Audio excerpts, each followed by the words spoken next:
Good morning, everyone across EMEA, and good evening to those joining us across Asia Pacific. Thank you so much for joining us today. I'm super excited to get into today's topic. It was actually only a few years ago that sustainability was falling into that category of feeling good for doing good. And fast forward to today, we have whole industries transforming to a low carbon circular economy. So, today in our discussion, we want to highlight how sustainability is so much more than a compliance exercise, but actually a driver of enterprise value. We are joined by two fantastic speakers today, leaders who have put sustainability at the heart of their organization's culture. And they will share with us how they've challenged the status quo as leaders through bold sustainability leadership, move beyond compliance to optimizing their whole business model and supply chains with sustainability in mind. They've increased profitability both through top line, through innovation, and bottom line through cost efficiencies. And finally, they're going to share with us how to make sure that your organization is not left behind in the transition to a low carbon economy. So let's introduce our speakers. Today, we're joined by Anthony Levy. Anthony is the founder and chairman of the Circularity First Group, headquartered in the UK, with operations in the USA, Denmark, and Singapore. He is an advisor on sustainability and regularly speaks on this topic around the globe. Anthony personally consults and advises a wide range of organisations on sustainability and technology, including the British Ministry of Defence. He is an elected member of the Tech UK Climate Council, influencing the tech industry and government policy. Anthony, it's so great to have you with us today. Thanks for joining. My pleasure. And our next guest should be no stranger, Bob Bailkoski. Bob is the CEO of Logicalis, which you will know as a global technology services organization, also headquartered in the UK. Under Bob's leadership, Logicalis has become a market leader in sustainable IT, developing solutions and services that meet the market needs in this transition to a low carbon economy. And in his tenure as CEO of Logicalis, our operations have increased revenue and profitability while deepening our commitment to sustainability, a feat that I think we'll be excited to share with all of you today. So before we get started, I just want to do some housekeeping. Please throw questions out as they come up throughout the session, and you can drop those in the chat on the LinkedIn platform under the comments section. And we have a good 15 minutes set aside at the end to answer all these questions. And please take the opportunity to tap into these leaders' expertise while we have it. Okay, well, let's get started. Great to have you both here. Let's get started with you, Anthony. Could you share with us the light bulb moment when you decided to lead an organization with a focus on sustainability? Yes, thanks, Kat. I guess our story begins back in the Great Recession of 2009. We launched a business to work with some of the top technology vendors like Cisco to give customers better return on investment from technology. We helped serve some of the global banks who are frankly on their knees at the time, and international telecommunication companies to adopt remanufactured technology. Exactly the same products they were looking for, but at a substantially lower cost. We enabled government departments like the Ministry of Defence, as you mentioned, and critical care units in hospitals to extend the life of technology, again, saving huge amounts of taxpayers' money, but at the same time delivering sustainability. But to be frank, at the time, people weren't really that interested in the sustainability part of the solution. So, things started quite well for us. We grew quite quickly, expanding across Europe, the US, and launching in Asia. But over time, it became harder and harder to differentiate. We work in technology. Technology is a very, very competitive market. So my role as a leader, I see, is about understanding what's going on in society to make my organization relevant to what's going on. So if we sort of think back to around sort of 5 years ago, you could start to see that regulation in sustainability was becoming a thing. There were emerging bits of regulation like the TCFD in the UK or the CRSD in Europe, which was starting to signal that governments were going to want to see change in this space. But at the same time, but in a different part of the market, there was a growing awareness that technology should be part of the answer to sustainability. But there was this growing awareness that was also potentially part of the problem. We're starting to see some estimates of how much carbon was being produced from IT. The estimate is around 4% of our global emissions come from technology. But the big thing is how fast it's growing. I mean, it's forecasted to be around 14% by 2040. And it's not just the carbon. Other things are being talked about, like e-waste and water and things like that. So these two things, I guess, combined with the fact that we had some capabilities in this space, allowed us to double down and focus here. It became very clear that this is where we should head as a business. So we built a whole strategy around sustainable IT. We built a brand. We trained the whole team. We made quite a lot of investment into software and tools and capabilities. I guess critically, we knew if we wanted to help others, we had to go through this journey ourselves first. So if you fast forward a bit now, or in the last couple of years, one of the first things we've done is get some external validation for what we do. So it's all very well us saying we're sustainability leaders. We've gone to other organizations to get that validation. One of the companies we use is EcoVadis, and we've recently been recertified there in the top 1% of sustainable companies worldwide. And with this credibility comes the ability to differentiate and the ability to create new revenue streams. And now we help others go on this journey, whether it's strategy, go-to-market work, building sustainable supply chains, or our soon-to-launch software platform. We're still helping customers reduce cost, but we're helping them put measurable sustainability right in the core of what they do. That's great, Anthony. Thanks for sharing that. And I love that you guys have, found yourself a bit of a niche and just kind of responded to those changes in the market as it's evolved to such an important topic that it is today. So, Bob, over to you now. So, why did you decide to take Logicalis on this mission to be a leader in sustainable IT? Thanks, Kat, and hello, everyone. Kat, before I answer that question, can I just say what an admirer I am of Anthony and the business that he's created in Circularity First. It's honestly great to see a truly purpose-driven business being super successful in its chosen field. So congratulations there, Anthony. To answer your question, for me personally, a key moment in our journey to becoming a leader in sustainable IT was probably a couple of years ago, 2021, during the climate change summit that was held here in the UK. I think it was COP26. And that's when I really started to tune in to the effects of climate change and the perceived lack of action on the topic. And instead of the usual helplessness, I thought, I can actually do something here. And I covered the topic around that time at one of our regular global all hands calls with 7,000 plus employees on the line. And the response that I got from colleagues around the world on that topic was phenomenal. And of course, since then, sustainability and environmental challenges have become proper boardroom issues. And for me, business these days is about more than creating a consistently profitable organization. It's about creating a sustainable business model that recognizes the role that various stakeholders play. And one of those stakeholders, of course, is our environment. What I mean by that, to be a bit more specific, is that as business leaders, we are and should be held responsible to our employees, our customers, our vendors, our shareholders, and other stakeholders to go beyond everyday normal efforts and to hold ourselves accountable for making the world that we live in a better place. Now, I know that sounds a little bit hokey, making the world a better place, but I think it's something that everyone should strive for.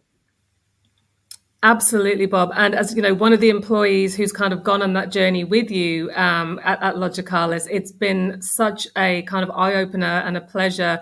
And yeah, to hear from the people around the world, as you said, that are really motivated by this mission.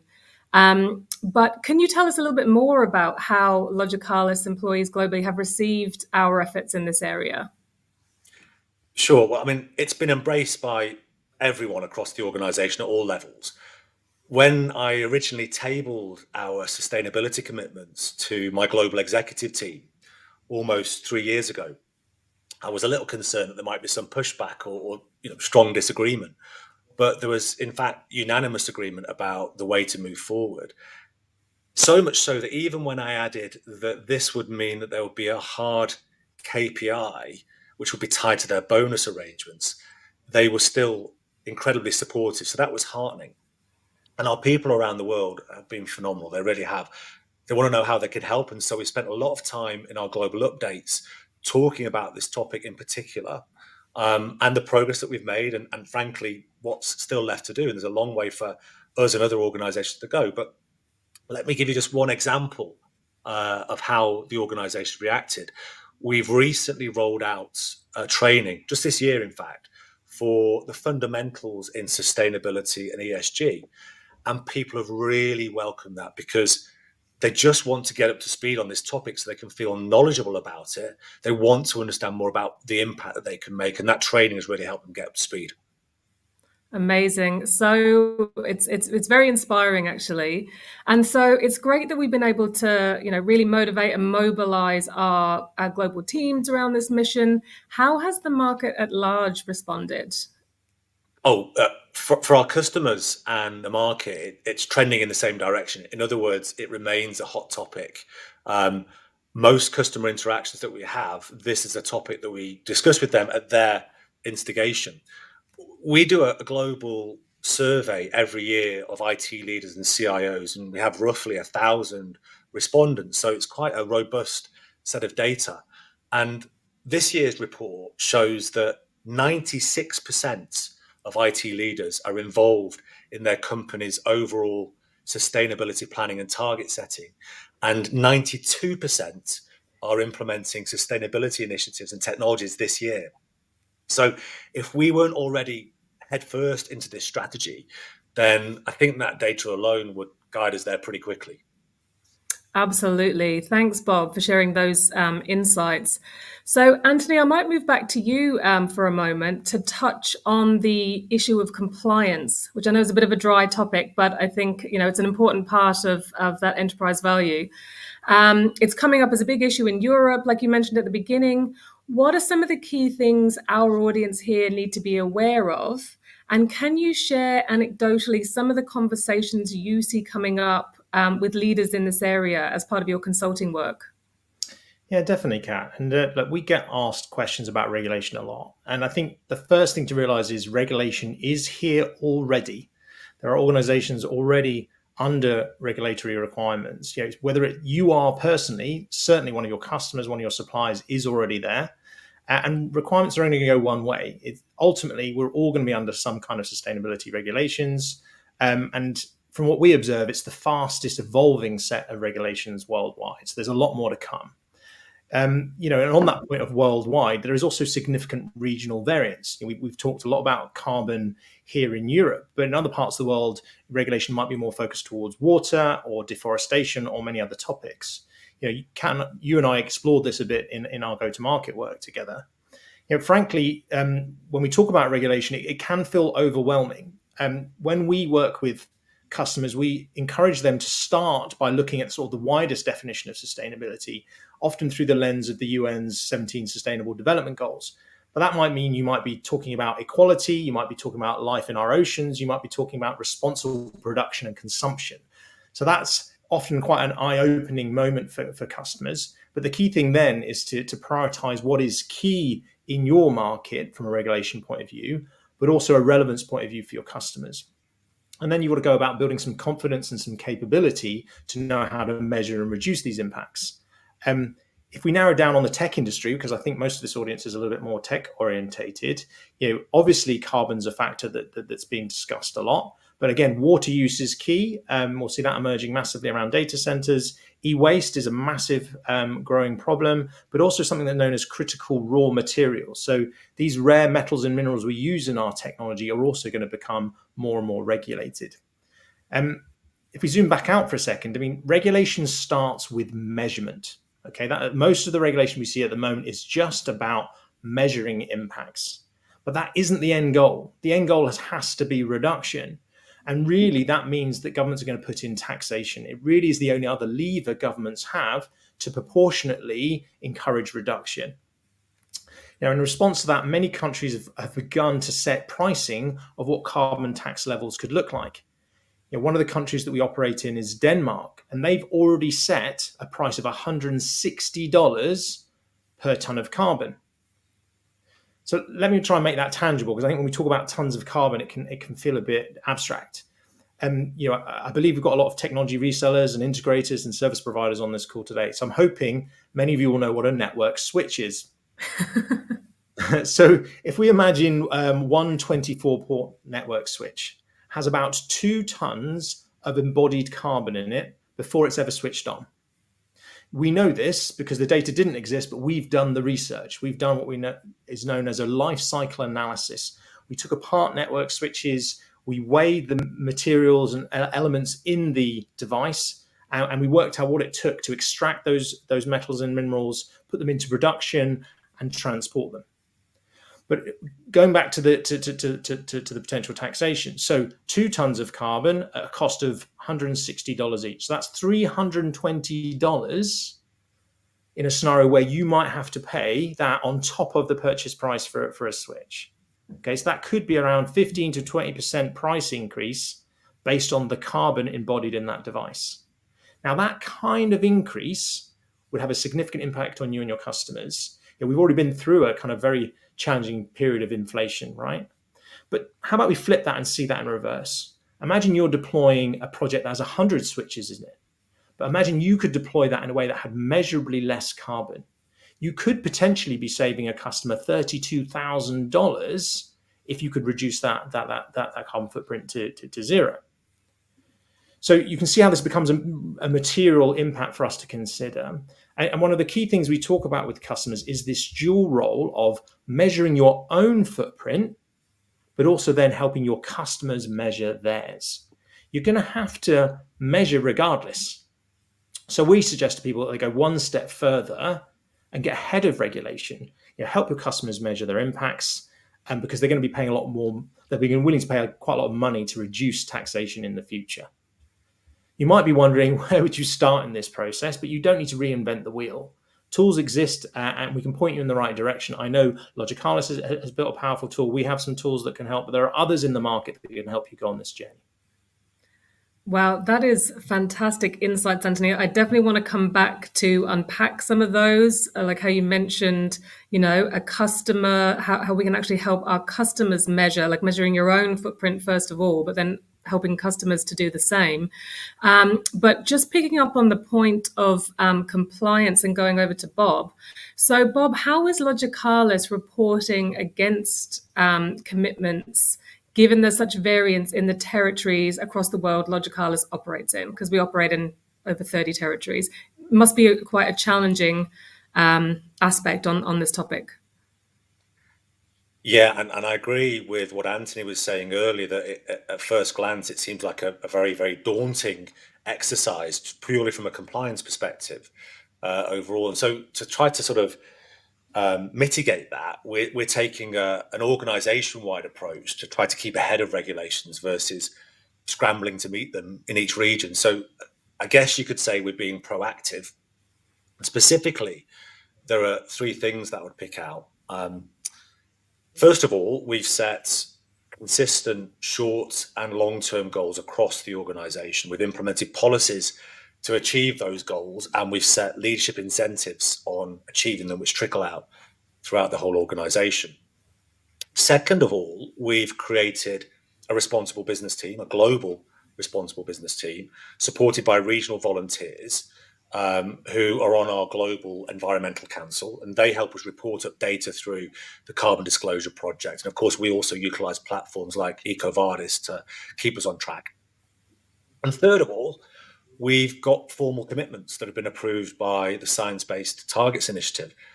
As many of you probably know, watching us live, you don't have to go the whole hog and do the Science Based Target Initiative. It's voluntary, but we're choosing to do this to give us a level of accountability and transparency, because we're committed to the journey, the highs and the lows. From a governance perspective, I report on this topic directly to my board at every board meeting.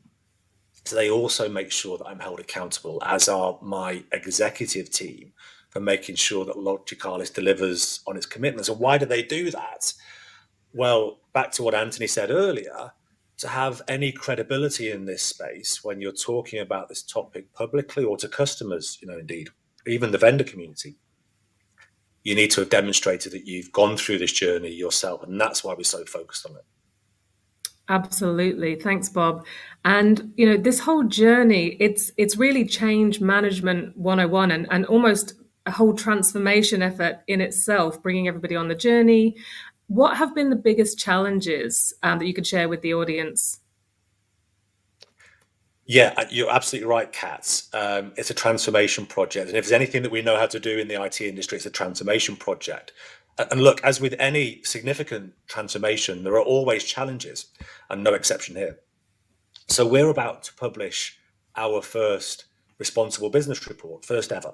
And that shows the results of our efforts to date. And being totally transparent, we've had some challenges in some of the regions that we operate in, and we report on this.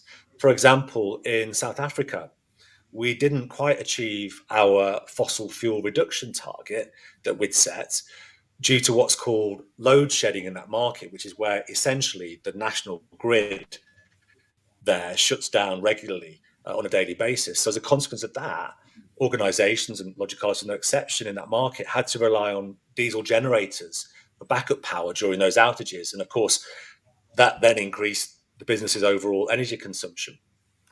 They do say, however, that necessity is the mother of invention. So Logicalis in South Africa has gone to market with what I think is quite an innovative backup source of energy, which is fueled by solar power. But nevertheless, we didn't hit our 2024 targets in that market, and we report on that. Across the rest of EMEA, the vast majority of businesses met the goals that we set for them this year. But looking out longer term, we've committed to completely switching to renewable energy across all of our operations by 2030. But we recognise that some operations are going to have challenges to get there.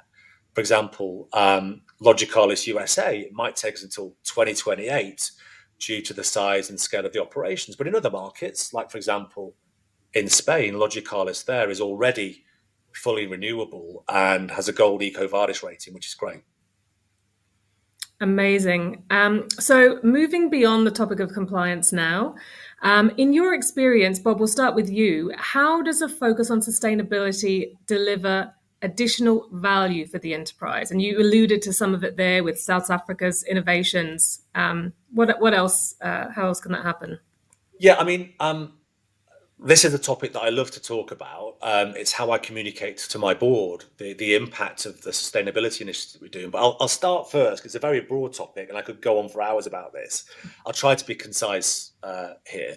Essentially, there is a very, very strong link between lower carbon emissions and cost savings.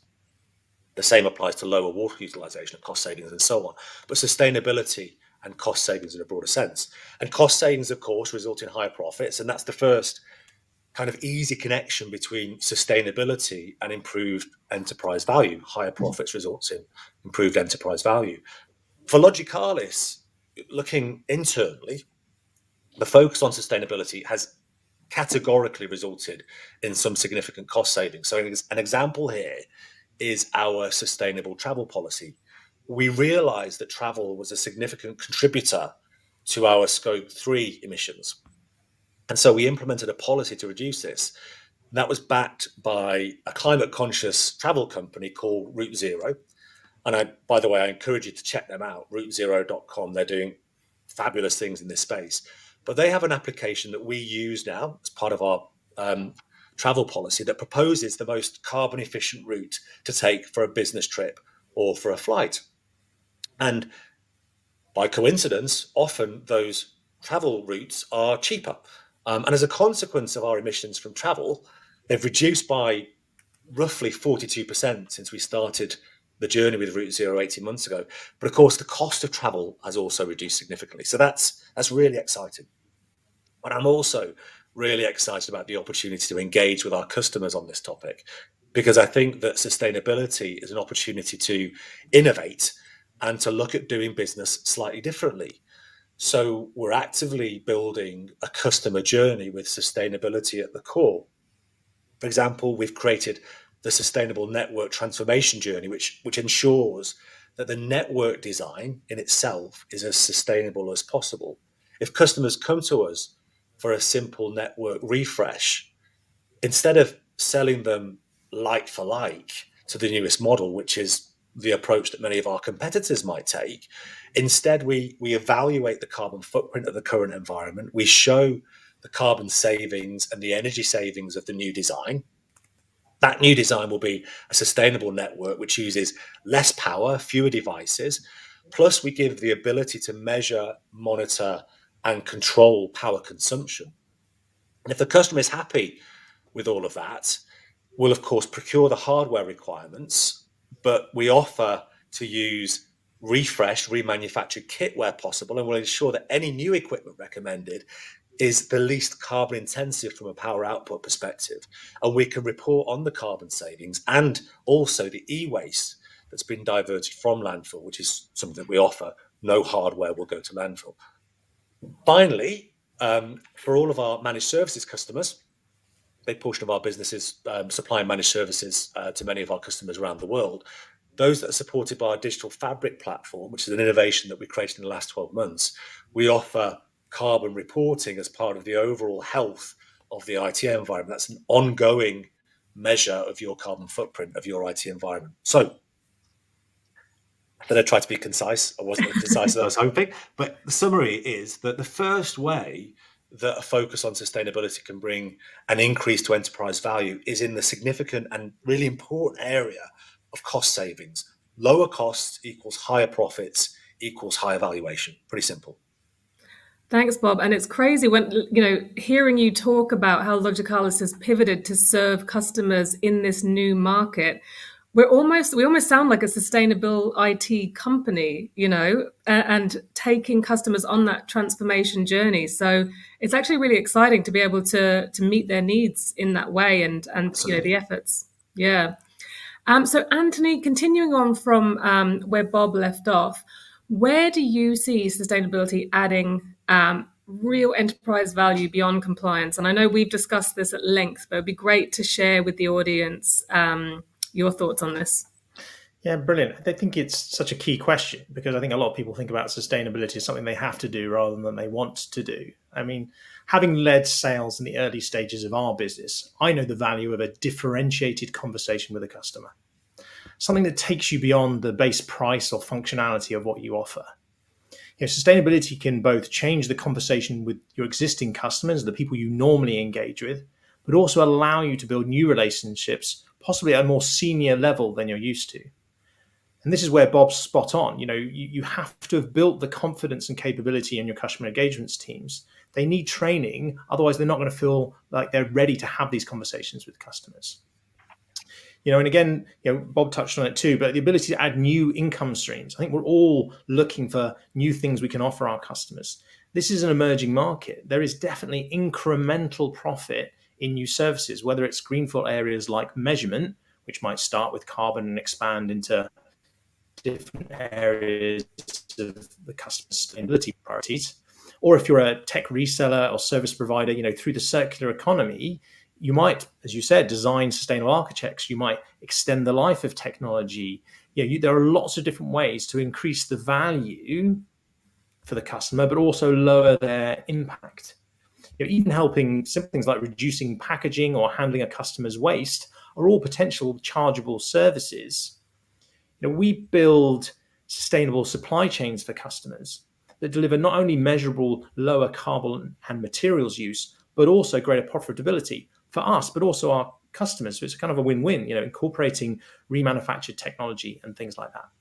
So to summarize, there's a large blend of tangible, measurable, and scalable solutions that customers will pay for in this space. But the benefits aren't just in sales, marketing, and your supply chain. We're also in the middle of a war on talent, right? We all want to attract and retain the best people, but we also want to keep them engaged and motivated. And an organization that leads with sustainability, one that challenges its team to come up with solutions to some of society's biggest problems, is one that will attract the greatest minds. And it will also create energy that just can't be created through profit sharing and flexible working. Couldn't agree more. And I know you and I have worked together on Logicalis' go-to-market in this space. And yeah, so much kind of great energy and ideas came out of that. You were instrumental to our, I guess, sustainability external go-to-market for our customers.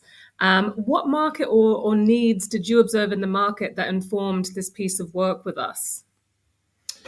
Yeah, I guess look, at the core of any organization's go-to-market strategy is this anticipation of what the market needs, right? That is the absolute core of it. But it's also about stretching the organization's existing capabilities to fulfill some of those needs. Yeah, we worked for 6 to 7 weeks together, and we researched and explored what was happening across society, what was happening in government, what we could expect to happen. But more specifically, we try to get into the heads of the leadership teams of the organizations you most want to reach. And I guess through that, 4 themes kind of emerged. There was this underlying will to address sustainability, a want to become more sustainable, but often this wasn't backed by knowledge, where to focus or what to do for your customers. Obviously, as we've already discussed, there's this rapid rise in regulation, but on the other hand, that's not supported with a really straightforward ability for your customers to do the measurement, to understand their footprints, particularly in technology. The third theme, I think, was more about not measurement, but the reduction part. How do they actually reduce the impact of technology? There wasn't really standout leaders in this space to help customers. And finally, customers feel like they need to go through this journey. They need to innovate. They need to move through technology replacement life cycles. But they also wanted to prevent technology itself becoming waste. So with these needs in mind, we had to understand your expertise across your global teams, look at the case studies of what you've already delivered. We looked at the assets you already have. I mean, you have some unique tools. Bob, you mentioned your digital fabric platform, which immediately jumped out as a great base to offer more and more in terms of sustainability to your customers. I guess in summary, it was about bringing the customer needs into a logical customer journey and working out how to expand your existing tools and capabilities to meet that. Our job really was to help you increase your confidence, understand which capabilities you should invest in, and ultimately identify where and how to drive that customer value. But Kat, as I said, we worked side by side in this. I'd really love to hear your side of that equation. What did it mean for you? But particularly, what did that customer journey end up looking like? And how do you see it delivering real value to your customers? Absolutely, yeah. So it was, I think it was off the back of our global sustainability partner of the year win with Cisco, which we'd won in part for our sustainability efforts, but also for the work that you just talked about with the digital fabric platform and that being able to provide a carbon score to our managed services customers. And then kind of buoyed by that confidence, we started looking at, well, what other ways can we start to serve our customers in this transformation? And a lot of things came up, like smart buildings, things we were already doing. As Bob referenced, the sustainable network refresh. How do we help customers to evaluate the carbon in their environment as we refresh them? So there was a lot of kind of random ideas that I had in a PowerPoint. And I remember turning up to our first meeting together with these threads of half-formed ideas going, we think there's something in this, and we feel like there's, the market is looking for these things. Our customers are looking for these things. But with your help and understanding the real kind of in-depth market needs and doing a bit of a gap analysis, we formed that customer journey that you talked about. And it was formed of 4 stages based on what we had the capacity to deliver and our core business values and the journey that we'd already walked ourselves in sustainability. So the pillars or addressable needs within the sustainable IT journey that we developed together with Circularity First are educate, evaluate, navigate, and mitigate. And I'll break these down. So the educate phase is really, it's part of what we're doing right now with this audience and the other webinars and content that we put out there. It's educating customers so they can understand the scope and scale of the sustainability problem in IT and our role as leaders in addressing it. So we bring together experts in our orbit, such as yourselves and others that Logicalis has worked with on our own journey, and sharing those learnings with customers.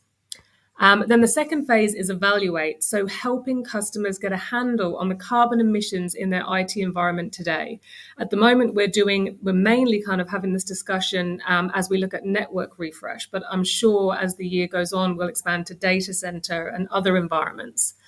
The third phase is navigate. So how do we help customers to navigate the redesigning and transformation of their IT architecture with sustainability in mind? So Bob actually talked about this earlier in the sustainable network design example. So as your data center or network becomes end of life, we'll design the new one and the architecture around it to be significantly more energy efficient and monitoring that power and devices, etc. Then the mitigate phase, that final phase, is ensuring that ongoing, we're helping our customers build sustainable practices and circularity into their IT lifecycle.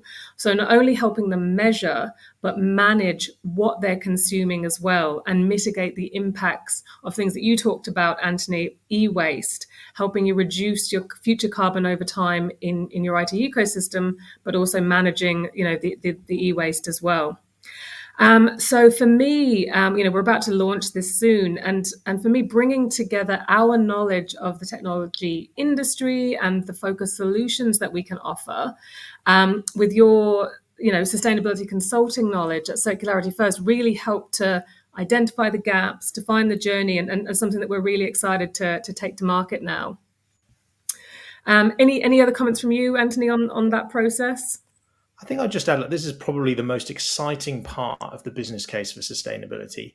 It's a rapidly growing market. I mean, sustainable technology alone is estimated to be worth about $30 billion worldwide, and is predicted to grow by more than $100 billion by 2030. So it's a really big market to go after.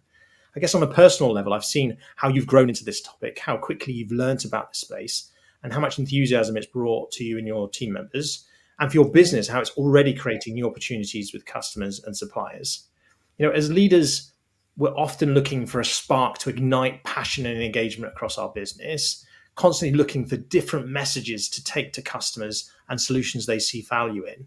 And as a macro trend, sustainability isn't going away. So I guess it's exciting to see how you already have a credible plan, how you're already delivering some of this into this exciting new market. Awesome. And yeah, thank you so much for the role you've played in helping us with this as well. And Bob, for your leadership as well. So coming to the end of our discussion, what can we leave this audience with? So what can IT and business leaders do today to mature their thinking in sustainability? So Anthony, I might stick with you first and then go to Bob. Okay, I guess my challenge really is to the audience is you fundamentally need to answer the question, is sustainability going to be in your core strategy or not? I don't mean as a side note. I don't mean just to cover the regulatory requirements. Do you believe that it will improve the value of your business? This is a top table leadership team just conversation. It's one which we, like with you, have helped facilitate with companies, but it's one you've got to answer for yourself. Either way, you're going to have to get some experience around you. You're going to need to build networks of similarly minded leaders. There's this wonderful expression in the circular economy, you don't go circular alone. And this means this is something you need to take your whole team, your customers, suppliers, and other stakeholders on the journey. Ultimately, I believe you should focus on how to increase profitability and sustainability at the same time. In my opinion, it's the only way to create the required focus. And honestly, it's something you shouldn't feel guilty about. I think sometimes people feel like I should only do sustainability for the right reasons. Why? Maybe I shouldn't talk about profit in the same breath. But I think you can, and I think you can be proud of that because you can achieve both. Fantastic. And I couldn't agree more with you, Anthony. Bob, what about yourself? Yeah, I agree 100% with everything that Anthony's just said there. I would add that I think that the first thing that leaders can do is get educated. It's not that hard to get a foundational level of understanding about this topic. And there are obviously a number of sources that leaders can look at, including free research from credible sources like IDC, Gartner, and McKinsey. A simple Google search would help get a basic level of understanding on this topic. There's also the Logicalis CIO report, which has got a ton of stats on how CIOs globally are tackling sustainability. We've also just launched a sustainable IT insights update on LinkedIn called Green Bites, as well as our webinar series, which shares updates to topics like the one that we're discussing today. And then, as Anthony said, working with a partner or even an ecosystem of partners who have credibility in this space can be incredibly helpful. There's also no shame in admitting that you need help in this space. That's why we turned to Circularity First and Route Zero and others to support us in our journey. And we're actively working with vendors like Cisco and others to continually learn and improve. So there's no shame in asking for help, is what I would say. Fantastic. Thank you both for your incredible insights and sharing so generously. We're going to open up for questions now, so please do add your questions into the comment section of the LinkedIn platform. We'll start with one that was sent in by a Logicalis employee, Bob, so it will be for you. What percentage of exec bonuses are tied to the KPIs and how is that structured? So I don't know if you feel comfortable asking that, answering that, sorry. That's fine. I'm pretty open about this. In Logicalis, we have roughly 15% of our incentive arrangements that are not directly tied to financial performance, profits and so on. And that's where our sustainability incentives sit. And the organisation has responded really well to that. But like any KPI, you've got to make sure that the objective is clear and achievable. So we put in a lot of effort in advance to determine what a reasonable sustainability goal would be for each of our operations based on where they were at on their individual journeys. And I think it's great because not only do we have the incentive in there, which is a motivating factor, but it's actually great to reward people in the organization for their efforts at achieving their goals in this space. It gives me real pleasure to award bonuses to people, specifically in this area, for delivering on the targets.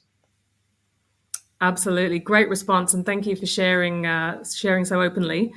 We've got a question in the chat from Rob Robertson. He would be interested to hear about IT equipment disposal, recycling and reuse strategies. Anthony, do you think you could take that one? Yeah, I'd be happy to take that. I mean, we look at most things in this space through the lens of the circular economy. And when you look through that lens, it's almost like a hierarchy of maintaining what they call the maximum utility of a product, right? So your aim when reusing technology, when you no longer need it and you're going to hand it on, is to try and maintain that maximum utility. A lot of society talks about recycling as being the answer to all our problems from a sustainability point of view. But if we looked at that hierarchy, recycling is kind of at the bottom. So really what you'll be looking at is maximizing reuse. So, can you find another use case for that technology? So when you're evaluating partners to support you in this space, I guess I'd see if they're looking at a broader definition of what they're going to do with the technology and maximizing the reuse as opposed to the recycle of technology. That would be where I would start. Fantastic. Thanks, Anthony. And I'm going to stay with you for a moment. It's a question that I'm actually personally interested as well, but it's come through from Ben Walker. One area he's particularly interested in is AI. How should the tech industry move forward with AI, given the carbon drain associated, also the potential carbon costs that could be imposed by the government, etc.? This is a big topic for the industry. And so we'll start with you, Anthony. It really is a big topic, and there's some history lessons that can help us here. I guess if I summarize in one word, it's selectively, right? We need to be selective in our use of technology, and particularly things like AI. If you think back to cloud and even data centers in general, we know that a lot of people went all in on cloud, and a lot of people now are locked into high costs, and actually a lot of cloud services aren't as efficient potentially as some on-site services, but it's much more muddled and unclear than that. So we're in a situation where we don't really understand the impact of what cloud, but also AI impacts, right? We don't actually understand all the data. So what we really need is sort of a measured and targeted approach. I would not recommend you try and push everything into AI because you're likely just to waste huge amounts of computing power and produce tons of CO2. Just like in cloud, one of the things we really is missing is this transparency. the internet is full of cat videos and comedy videos that arguably are of little positive use to society. And the same will also be true with AI. There's lots of use cases that have massive value. Creating new antibiotics is crucial to the survival of our species, but creating more random videos generated by AI using huge amounts of compute power and producing loads of carbon, arguably much less so. So I think it will come down to how do we ration it? And if I'm honest, that's not something we've been terribly good with in technology so far. Yeah, and if we're projected to reach that 14% of overall emissions by 2040, which is scary, we need to start containing that a bit. Bob, Kat, if I question? could add something on Oh, that on please, that yes. topic too, if Yeah. that's okay. Not sort of directly related to the impact that AI had, but kind of in a sense indirectly related. One thing that I've been really impressed at the power of in our organisation, in our customers' organisations, is the power of policy. So, lots of organizations have a refresh policy, for example, that you replace a device every 5 years. But the reality is, and Anthony knows this very well from his consulting work, that often devices don't need to be replaced. They can continue for a longer period of time. And you change the policy and you extend the life, there's an immediate impact in that organization. I think the same is true in how we approach things like AI and things like storage and things like usage of data and so on. If the policy is put in place that determines the sorts of information that you should be sharing and should be using, the duration that you store that information for, the type of information that you actually decide to store and keep, it's amazing the impact that can have on an organization's sustainability efforts in this space. But also it permeates into the employees in that organization. It gets them thinking about their own utilization of data going forward. And I think just by virtue of having a simple policy in place, organizations could have a big impact in that space. Absolutely. Thanks for that, Bob. A question for you that's come in from Ben Caddy. So thanks both for the insights. For Logicalis, what does the shift to refurbished or remanufactured IT mean for your business model? Is it disruptive, and how do you communicate the value to customers who are used to buying brand new? I guess we're at the start of this journey, but do you want to add anything there?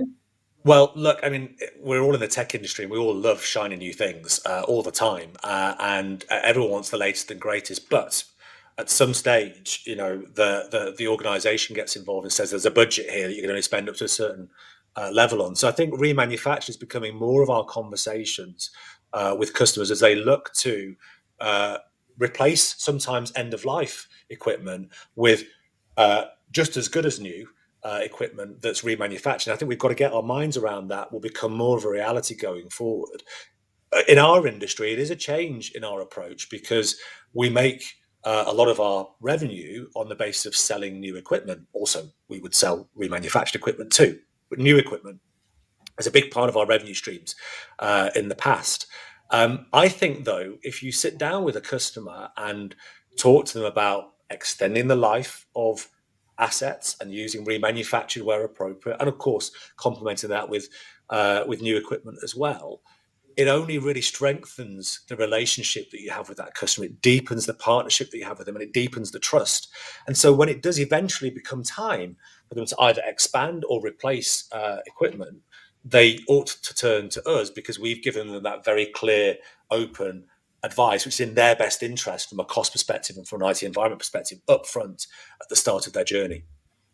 Absolutely. And Anthony, I'm going to throw to you as well, because I know this is something that we looked at as part of our gap analysis in the customer journey. It's, are you going to be part of the business of, warehousing spare parts, or are you going to partner? And who do you need to partner with to actually bridge that gap? But I know this is part of your core business as well. So do you have a comment on how organizations could go about that? Yes, I mean, in more generally, there's a societal change needed for people to get their head around using non-new technology. We're comfortable living in houses that other people have lived in. We're comfortable trusting cars that are secondhand on motorways at high speeds. We have a weird relationship with technology where sometimes people are a bit like, what, buy something that's not brand new? But there's a real opportunity here to go back to the overlap we talked about becoming more sustainable, but also reducing costs and increasing the ROI. we've been servicing customers with remanufactured technology for 15 years, and we've got use cases in some of the most demanding environments on the planet. So I think there's an opportunity there to save customers money, to measurably reduce their carbon footprint, utilizing things like remanufactured technology. The broader need to support this technology depends on what you're actually offering. Largely, we work with the big vendors to use their own remanufactured equipment programs. So you're getting the same warranty, the same support, the same contractual replacement models as you would if you bought a brand new piece of technology. So it's reliable in exactly the same way as a new product. So there isn't often a need for to have to carry additional spares or to change anything.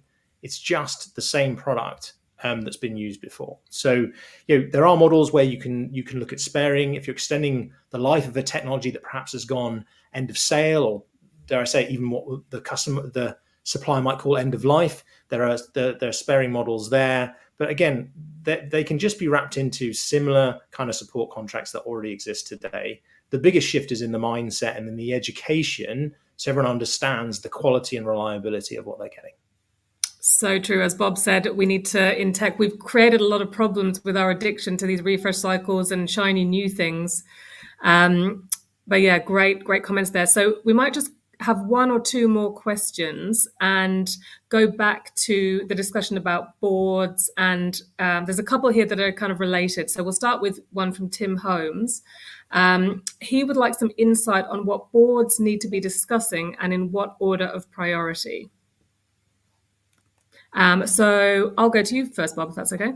Yeah, no problem. I mean, obviously there's an increasing compliance regime, regulatory regime around this topic. And the first thing that boards need to get themselves comfortable with is that they're complying with all of those regulations. I outlined earlier how we were trying to be proactive in that space and trying to get ahead of the regulations, because it's only going to get more intense as time goes on. So that's the first thing that boards need to do. But my board has been particularly supportive in this area of, as Anthony mentioned earlier, about driving profitability through sustainable IT and having no shame in that. It's a market that Anthony outlined, which is massive, and so somebody's got to be a big player in that. And we'll be one of those partners that is a big player in that market. But my board has that two sort of pronged approach. One, let's make sure that from a compliance perspective, we're reporting everything that we need to report, and we've got a whole set of processes that we follow, including external validation,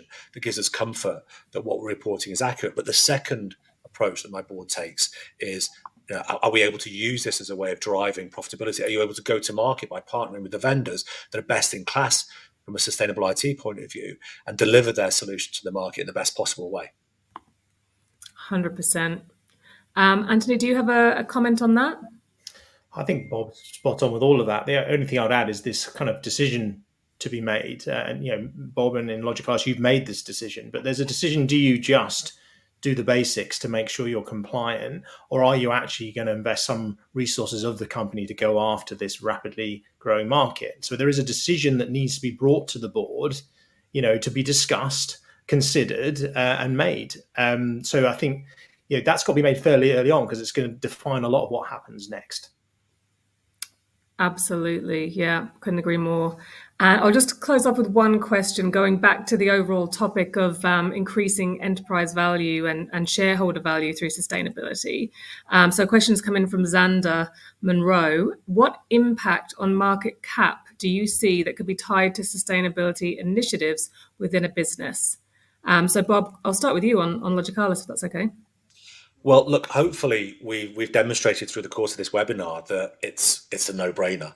I outlined earlier the topics of saving money. And Anthony went on to talk about recruiting the best employees and appealing to more customers. How could this not result in improved business performance and therefore improved valuations? But if you don't believe myself and Anthony on this topic, there have been numerous studies in the marketplace, and the viewers could easily validate this with a quick Google search by the likes of Ernst & Young, Bain, McKinsey, and so on. One study that I recall from McKinsey, I think it was, which was called, something like revenue growth is good, profitable growth is better, but profitable growth that advances sustainability is best. Something like that was the title of the whole thing. You do a Google search on that. That study analysed performance of a couple of thousand companies and concluded that market multiples are best for those companies that embrace ESG. So that would be my answer to that. The impact of market cap is obvious. It's a no-brainer, but there are external validations of that beyond what Anthony and I have mentioned on this webinar. Absolutely. Thank you, Bob. And Anthony, anything from you to close out? Any observations? Well, I'll touch on that question because I think it's crucial to the whole debate, really. We can't really expect leaders of organizations to do this if it reduced the value of their organization. So look, there are lots of ways to value a business, but the most simplistic view is kind of earnings times multiple, right? And what we've seen across some of our clients on this journey is that, through leading with sustainability, you can actually influence both. So you can increase profitability even at a gross profit level. So we have a customer who's been very open and talked about a sort of 3% increase across all of their business from a gross profitability point of view. Bob, you talked about cost savings, which obviously reduce fixed cost below the line, which means you're ultimately ending up with higher earnings, right? And on the multiple side, as you said, McKinsey talk about it at a macro level. But at a most tangible level, what drives multiples? It's the belief of future growth, of future earnings. When you see a new market appear with really high growth rates, you know that is going to trigger an effect on multiples. That if you position your organization well to go after that growing market, that you're going to be able to justify a higher multiple. So the equation isn't complicated, and all the signals point in the right direction. But ultimately, it comes down to making a decision and making it the right one. And that's why you've got to kind of be really confident that you know what you're doing. You've got the right support around you to actually go and make these things a reality. 100%. And I think that's exactly what we've hoped to achieve today for the audience on the line, to just share some of those thoughts and ideas around how organizations can increase enterprise value through sustainability. So we're going to close up there. If there's anybody online who would like to continue the conversation, happy to spend 30 minutes or so with Logicalis and Circularity first, just giving you a top level view of strategy, etc. So put a comment in the chat if you'd like to set something up and take that conversation to the next level. Otherwise, please do subscribe to our newsletter, Green Bites. I'll put the link in the chat, where we'll be sharing upcoming webinars that you can attend to educate yourself on the market of sustainability in IT. Thank you so much for joining us, and till the next time.